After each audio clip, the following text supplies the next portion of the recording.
Stephen King fans had high hopes for Hollywood's film adaptation of The Dark Tower, the horror maven's brutal fantasy western saga. But, as the box office numbers conclude, the summer blockbuster fizzled.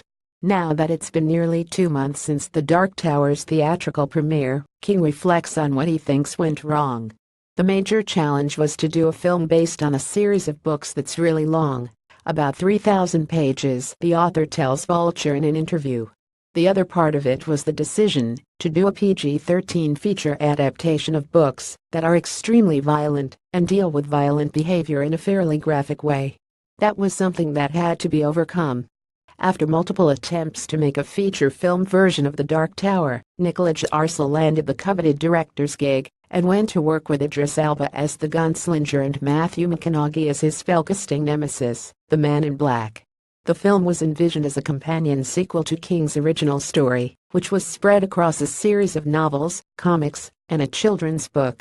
King gives credit to screenwriter Akiva Goldsman for doing a terrific job in taking a central part of the book and turning it into what I thought was a pretty good movie. The Dark Tower only made $50.4 million domestically, while its worldwide gross reached $110.3 million. Critics called it astonishingly bad, generic, a complete disaster, and a film that's embarrassed of itself. While speaking to Uproxx, Arcel had addressed the problem of adapting such an extremely complex mythology. He said, "It's not one thing, it's 50 things. So many characters, so many ideas, so many plots, so many things you've got to remember from book 1 to be able to follow book 5. And so, that's part of it.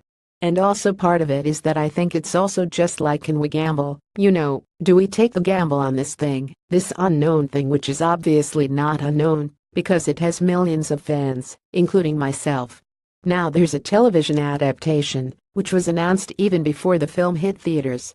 We'll see what happens with that, King says. It would be like a complete reboot, so we'll just have to see.